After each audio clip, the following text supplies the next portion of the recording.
15절까지 말씀을 한 절씩 교독을 하며 읽으면 좋겠습니다.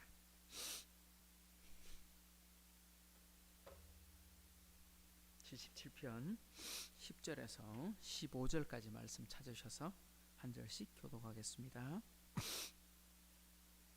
또 내가 말하기를 이는 나의 잘못이라 지존자의 오른손에 해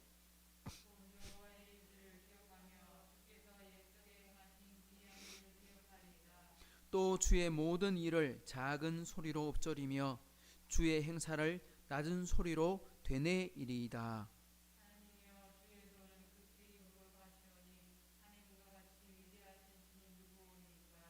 주는 기이한 일을 행하신 하나님이시라. 민족들 중에 주의 능력을 알리시고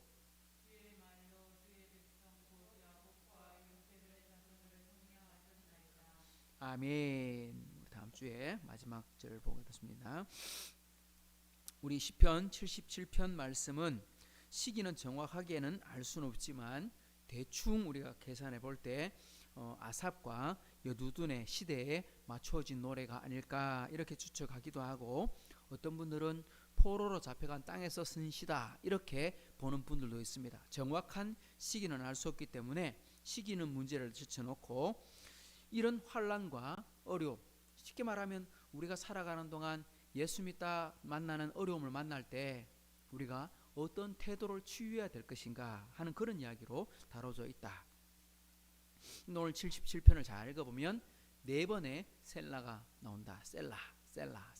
근데 우리 보통 셀라를 읽을 때는 셀라를 읽는 게 아니라 이제 끊고 휴지기 아니면 좀 더 올려서, 그래 원래 뜻이 셀라라는 뜻이 올려 이런 뜻이거든요. 그래서 높여 부르는 노래 이런 식으로 부르든지 아니면 더 강조해서 부르든지 그런 의미를 가지고 있어요. 그래서 한 부분이 끝날 때 우리 셀라가 이렇게 나옵니다. 그래서 오늘 77편은 어떤 면에서는 4개로 나누어져 있는 찬송가다. 4절짜리 찬송가다. 우리 지난 시간에 1절부터 9절까지 우리가 2번에 걸쳐서 1절과 2절을 살펴보았습니다. 지난주까지 우리가 말씀 읽어보면 이런 말씀이 계속 나왔습니다. 은혜를 더 이상 주지 아니하실까? 약속을 영원히 폐하셨는가? 기도하는데 계속 의문문 이렇게 이야기한다 그랬죠. 마치 우리 찬송가 중에 내주는 강한 성이요 방패와 병기 되시니 이렇게 찬송하다가 1절 끝에 가보면 예던수 마귀는 이때도 힘을 써 모략과 권세로 무기를 삼으니 천하에 누가 당하랴. 그 말은 천하에 이길 자가 있다 없다? 없다. 찬송가가 이렇게 끝나버리면 안 되잖아요. 마귀를 이길 수 있는 자가 아무도 없다 이렇게 끝내버리면 아니 그럼 어떡하나 이렇게 되면 안 되잖아요. 그래서 1절만 들으면 안 되고 2절도 부르고 3절도 불러야 된다. 불러보면 예수님의 은혜로 그것을 물리치게 된다. 물리친 그 나라가 영원하다 하고 고백하는, 그러니까 결국은 다 들어봐야 아는 시가 있는 것처럼 오늘 77편도 마치 그렇게 써져 있다는 겁니다. 1절과 2절에는 계속 의문문이 나오면서 어떻게 하나님이 내 기도를 안 들어주실 수가 있는가? 어떻게 하나님의 은혜가 멈춰버린 듯 할 수가 있는가? 이렇게 계속 뭐 했느냐? 의문문 이렇게 던졌다는 것은 어려움이 오니까 뭐가 왔더라? 믿음에 뭐가 생겼더라? 의심이 생겼더라. 의문문을 던진다는 것은 왜 그럴까? 이러면서 의심이 들어갔더라 이런 말입니다. 오늘 우리가 말씀을 읽을 때는 그 의심이 어떻게 풀어지는가? 이제 결론의 말씀, 답으로 말하는 말씀이 이제 3절, 4절에서 이야기가 나오게 되는 거죠. 오늘 우리 후반부 3절의 내용들을 한번 먼저 살펴보면서 어떻게 하나님께 은혜를 구해야 되는가 보도록 하겠습니다. 우리 10절 말씀 같이 읽어봅니다. 시작.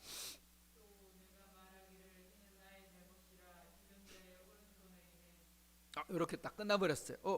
더 이상 이어나가는 말이 있을 줄 알았는데 여기까지가 10절이었어요. 또 내가 말하기를, 여기서 보니까 또 내가 말하기를, 이 말은 앞에 뭐가 있었다는 거예요?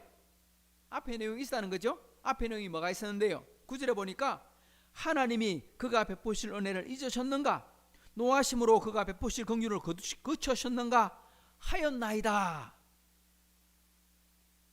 그리고 또 내가 말하기를, 뭐라고 말했느냐? 9절까지만 들어보면 하나님이 날 버리신 건 아닌가? 날 사랑하지 않는 것은 아닌가? 하나님 약속을 이제는 더 이상 하시지 않는 건 아닌가? 이랬는데 10절에 딱 넘어오니까 또 내가 말하기를, 그러니까 추가해서 더 말하는데, 그게 아니더라. 뭐냐? 이는 내가 잘못이더라. 이는 누구의 잘못이라? 하나님의 잘못이 아니고 누구의 잘못이라? 나의 잘못이라. 그렇게 말한 것은 누구 탓이다? 하나님이 잘못한 게 아니고 내 잘못이다. 하나님의 변한 것이 아니고 누가 변했구나? 내가 변했구나. 성경에 보면 하나님은 변함이 없으신 분이시다. 변치 않으시는 분이시다. 퇴색하지 않는 분이시다. 하나님의 사랑은 변치 않고 하나님의 약속도 변치 않습니다. 그런데 누가 변해요? 내가 변하는 거예요. 내가 그것을 못 이겼어. 내가 하나님께 기도하다가 하나님을 바라보다가 현실이 부닥쳤을 때 도저히 하나님을 못 바라보겠네요. 그러니까 의심이 드는 거예요. 내가 상처를 받으니까 하나님의 사랑이 내한테 없는 것 같아요. 그러니까 하나님은 그대로 계시는데, 하나님은 조금만 더 기다려라 하고 말씀하시는데 내가 못 기다려가지고 내가 불평하고 내가 원망하고 내가 하나님을 의심하게 되더라. 그래서 내가 약해서 변한 것이다. 오늘 여기 보면 이는 누구의 잘못이라? 나의 잘못이라. 그런데 개역 한글판을 읽어보면 이렇게 되어 있습니다. 이는 나의 연약함이라. 누가 연약하다는 거예요?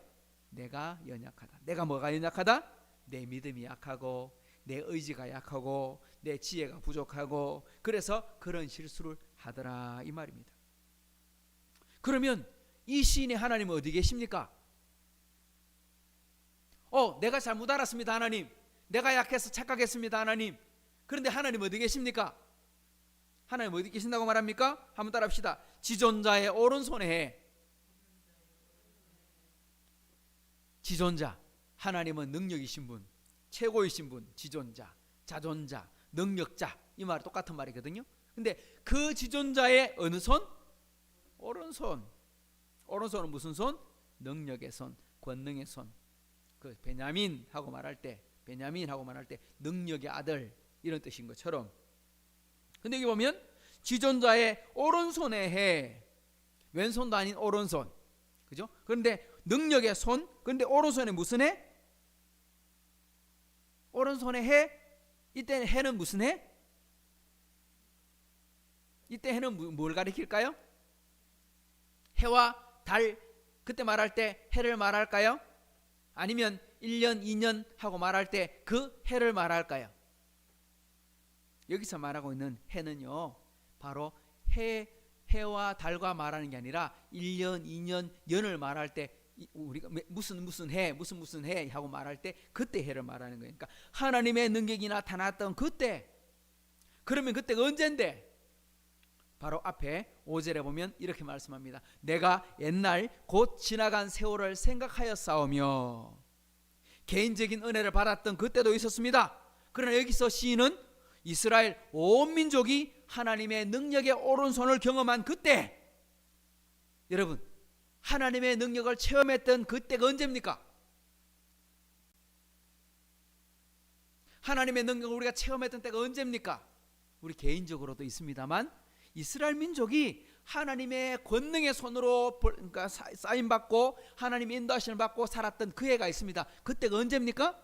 바로 출애굽을 할 때, 광야의 세간을 지나갈 때, 정말 40년을 지나는 동안 의복이 해지 아니하고 신이 부르트지 아니하고 발이 부르트지 아니하고 정말 하나님께서 평생을 지켜주셨던 바로 그 놀라운 해, 정말 말 그대로 어떤 해입니까? 기적 같은 해.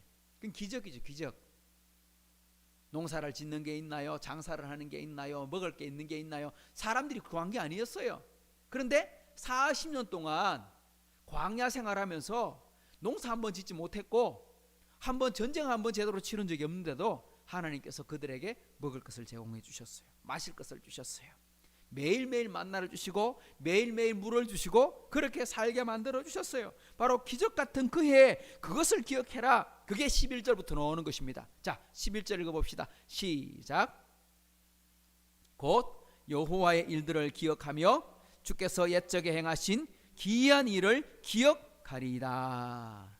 곧 지존자의 오른손의 해가 무슨 해냐? 하나님의 일을 기억합니다. 그 일을 어떤 일이었다는 것입니까? 옛적에 행하신 기이한 일, 놀라운 일, 기적 같은 일. 그런데 중요한 건 그 말이 아니라 제일 마지막 말이 중요합니다. 한번 따라합시다. 기억하리이다. 기억하겠습니다. 뭘 기억해요? 옛날 하나님이 하신 그 일들을 잊지 않겠습니다. 지금까지 시인은 뭐라고 말했습니까? 피하셨는가? 끝나셨는가? 잊으셨는가? 그렇게 말했는데 왜 그렇게 되었습니까? 하나님이 잊으신 것이 아니라 내가 잊어버려서, 하나님이 변하신 것이 아니라 내가 변해버려서. 그러니까 뭐라고 말합니까? 기억하리라. 하나님 기억하겠습니다.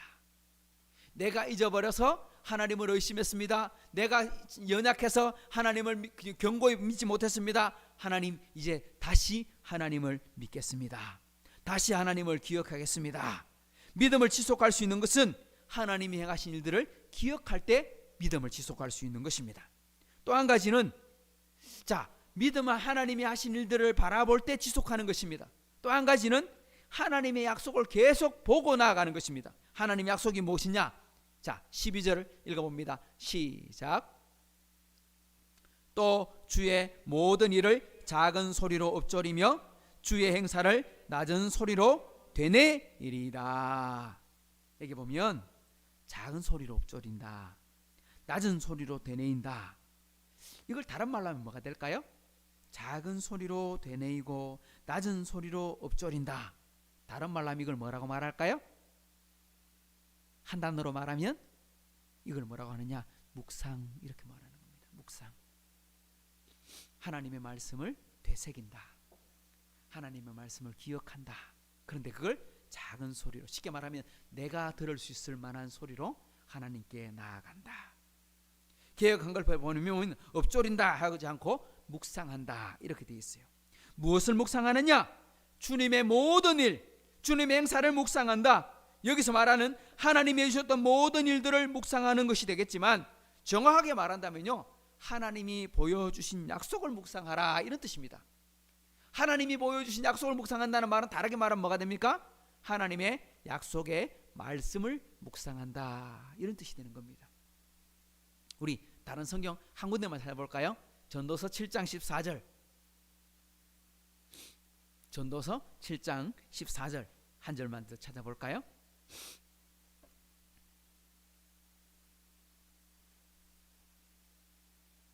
시작. 형통한 날에는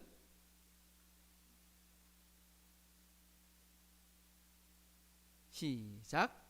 형통한 날에는 기뻐하고 공고한 날에는 되돌아 보아라. 여기까지. 형통한 날에는 뭐하고? 기뻐하고, 다르게 말하면 찬송하고 감사하고 즐거워해라. 근데 형통할 땐 그럴 수 있어요. 근데 공고한 날이 오면, 환난의 날이 오면 뭐해라? 환난의 날에는 뭐해라? 여기 보면요, 되돌아봐라, 이렇게 돼 있어요. 되돌아봐라. 뭘 되돌아볼까요?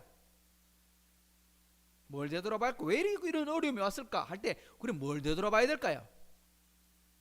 혹 내가 하나님께 부족한 건 없었는가? 이거 돌아봐야 되는 첫 번째.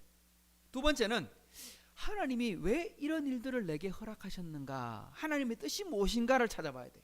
그러니까 하나님의 계획이 있든지, 아니면 내 혹시 부족함이 있어서 회개할 것은 없는 것인지 그것을 돌아봐라. 하나님께서는요, 때때로는 형통한 것도 주시고요, 때로는 공고한 것도 주세요. 다 이유가 있는 거예요.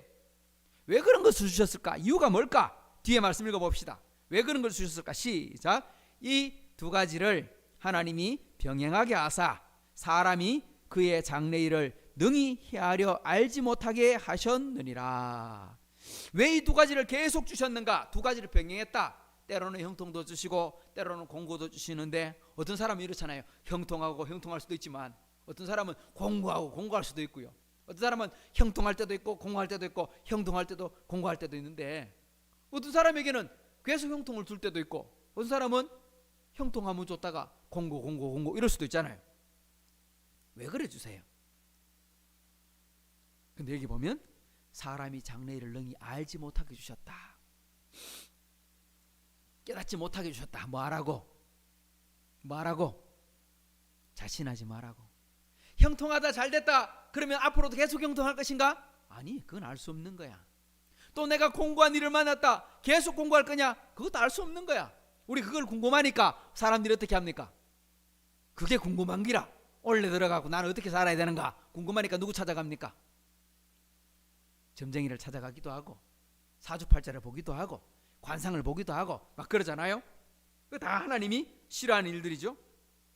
근데 여기 보면 왜 하나님 모르게 하셨는가? 왜 감춰두셨는가? 우리 이거 알면 얼마나 좋겠어요. 근데 왜 모르게 두셨는가? 우리 보고 말하고요, 교만하지 말라고. 하루 일도 내다보지 못하는, 바로 눈앞의 일도 내다보지 못하는 사람들이 어떻게 내일 일을 점칠 수 있겠는가? 그러니까 뭐해라? 겸손해라 이 말입니다. 겸손해라. 겸비해서 하나님께 자신을 낮추고 다른 이들을 돌아볼 줄 아는 그런 인생을 살아라. 하나님의 말씀을 깊이 묵상해 보니까 결론이 어떻게 나오더라? 자, 이제 본문으로 돌아와 보십시오. 오늘 시편 77편 13절 읽어봅니다. 시작. 하나님이여 주의 도는 극히 거룩하시오니 하나님과 같이 위대한 신이 누구오니까. 주님의 도는 극히 거룩하시다. 무슨 말입니까? 하나님의 도는 다르게 말하면 뭡니까? 하나님의 약속은 극히 거룩하다. 이 말이 무슨 뜻입니까? 틀림이 없다. 하나님의 약속은 극히 거룩하다. 지극히 높은 분, 이렇게 우리가 하나님 표현하잖아요. 지극히 높은 분 이렇게 설명하잖아요. 다르게 말하면 여기서 거룩하다 이 말은 하나님의 약속은 틀림이 없다. 하나님의 약속은 확실하다. 근데 앞에 우리 8절에서 뭐라고 했냐니까 하나님의 약속이 영구히 폐하셨는가 이렇게 했는데 다윗이 이 시인이 깨닫고 나니까 뭐라고 하냐니까 하나님의 약속은 지극히 거룩하다. 앞에서는 약속이 끼어졌는가 이런 말했는데 이제는 아니 철저하신 분이다. 그리고 하나님이 같은 분이 있다 없다? 없다. 이 말은요, 하나님 같은 분은 세상에 한 분밖에 없으시다. 우리는 하나님이 하시는 놀라운 일에 대해서 우리가 다 이해하지 못합니다. 그러나 아무것도 모르는 것이 능사는 아니지요. 하나님을 알아가는 것이 우리의 책임입니다. 바로 그 이야기를 하고 있는 것입니다. 지금 코로나19로 인해서 지구가 위협받고 있습니다. 코로나19 때문에 어려움만이 아니라 우리나라, 우리 전 지구적으로 지구온난화 때문에 더 큰 시련을 또 만나고 있습니다. 코로나19도 안 끝났는데 지구적인 환경이 더 어려움을 만나고 있어요. 그런데 학자들이 이야기를 들어보면 앞으로 얼마 정도의 희망이 있는가, 얼마 정도 우리가 노력할 수 있는 기회가 주어져 있는가, 앞으로 7년에서 10년밖에 기회의 시간이 남지 않았다. 다르게 말하면 지금 우리가 손쓰지 않으면 아마 되돌릴 수 없는 피해를 겪게 될 것은 앞으로 10년, 그러니까 10년 동안 우리가 어떻게 사느냐에 따라서 앞으로 지구를 돌려놓을 수 있을지 아니면 더 큰 피해를 당할지 알 수 없다. 근데 과학자들이 하는 이야기 읽어보면 들어보면요 좀 황당해. 뭐냐니까 지구가 옛날 공룡들이 다 멸종하던 빙하기가 있었대. 그리고 다시 해빙기가 왔대.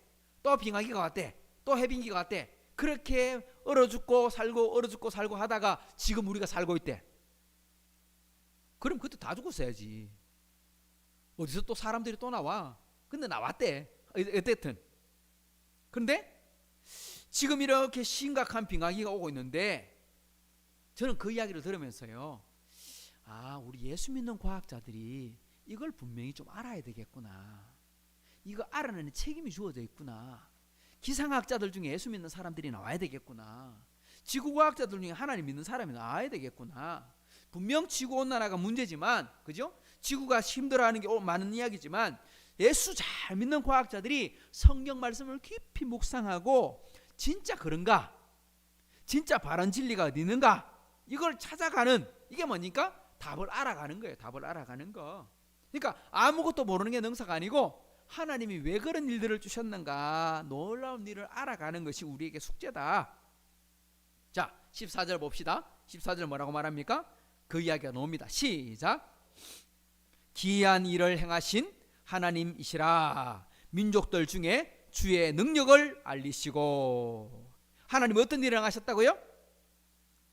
기적 같은 일을 행하셨대. 기이한 일을 행하셨대. 성경에 보면 하나님이 아브라함을 부르시고 가나안 땅을 약속해 주셨어요. 그런데 약속할 때 뭐라 했냐? 400년 뒤에 주겠다. 그리고 400년 만에 이스라엘 민족이 400년 동안 엄청나게 고생했어요. 그리고 가나안 땅을 약속을 받으셨어요. 그 안에 출애굽도 나오고 광야 생활도 나오고 말 그대로 기적을 경험했어요. 약속의 땅에 들어와서 그러면 영원토록 잘 살았어요? 아니요. 또 하나님 말씀 어긋나기 때문에 하나님이 또 이스라엘 백성들을 포로로 보내십니다. 근데 뭐라고 하냐? 70년 만에 돌아오겠다. 진짜 말 그대로 바벨론, 페르시아 70년 만에 돌아왔어요. 근데 그걸로 끝나지 않고 그 다음에 보면 알렉산드리아의 파일라 제국이 나타나고 그냥 로마 제국이 나타나고 로마 제국 다음에 로마 제국 사이에 바로 예수님께서 이 땅에 오셨어요. 그러니까 하나님의 약속은 신기하게도 기이하게도 사람의 역사를 뛰어넘어 계속 하나님께서 신비한 일들로 우리에게 약속하고 계시는데 중요한 건 뭐냐? 가장 중요한 약속은 뭐냐니까 한번 따라합시다. 택한 백성은 버리지 않으신다. 택한 백성을 구원하신다. 바로 그 이야기예요. 택한 백성을 구원해 주신다는 겁니다. 마지막 15절을 보십시오. 어떻게 구원해 주시느냐? 시작. 주의 팔로 주의 백성 곧 야곱과 요셉의 자손을 속량하셨나이다. 여러분, 속량이란 말이 무슨 뜻이라 그랬어요? 속량, 돈을 주고 샀다, 이런 뜻이라 그랬죠. 돈을 주고 노예를 사는 것처럼 하나님의 택하신 사람들을 구원하시기 위해 값을 지불하고 자유를 주셨는데, 진정한 자유는 육체적인 자유가 아니라 영혼의 자유 말이에요. 죄와 사람의 몸에서 자유를 주시기 위해 우리의 죄값을 대신해서 예수님의 피값으로 우리 죄값을 치르시고 구원해 주신 거예요. 여기서 하나님이 값을 지불하고 야곱과 요셉의 자손을 속량하셨다. 우리를 구원하실 때 그냥 구원하신 것이 아니라 값을 지불하고 구원하셨다. 우리를 구원하시기 위해 아들을 죽이시면서 사랑하시고 구원하셨다. 바로 이것을 약속하고 있는 것이죠. 오늘 우리 말씀을 기억합시다. 하나님이 변한 게 아니라 누가 변했어요? 우리가 변한 거예요. 우리가 그것을 이해하지 못하고 우리가 견디지 못하고 우리가 연약해진 거예요. 우리의 의지, 우리의 믿음이 흔들린 것이에요. 그때 우리가 어떻게 해야 되는가? 오늘 이렇게 말하는 것입니다. 한 번 더 따라합시다. 하나님이 하신 일을 돌아보라. 하나님의 약속을 돌아보라. 그때 하나님이 하신 구원을 책임지고 인도하신다고 말씀하시는 하나님의 음성을 듣게 되리라 말씀하고 계시는 겁니다. 기도하겠습니다. 좋으신 하나님 아버지, 감사합니다. 오늘도 저희를 사랑하시고 부르신 하나님을 찬양합니다. 특별히 공부한 중에도 하나님을 바라보게 하시니 감사합니다. 놀라운 은혜와 능력으로 우리가 이 땅을 살게 도와주시고 하나님을 바라보며 나아가게 해 주옵소서. 흩어진 가족들을 기억해 주시고 다음 주일 만날 때까지 지켜주시고 인도하신 가운데 있다가 우리 모두가 다 감사함으로 찬양하며 나아가게 해 주옵소서. 감사드리며 예수님의 이름으로 의탁하며 기도하옵나이다. 아멘. 하늘에 계신 우리 아버지여, 이름이 거룩히 여김을 받으시오며 나라의 임하시오며 뜻이 하늘에서 이루어진 같이 땅에서도 이루어지이다. 오늘 우리에게 일용할 양식을 주시옵고 우리가 우리에게 죄전자를 사하여 준 것 같이 우리 죄를 사하여 주시옵고 우리를 시험에 들게 하지 마시옵고 다만 악에서 구하시옵소서. 나라와 권세와 영광이 아버지께 영원히 있사옵나이다. 아멘.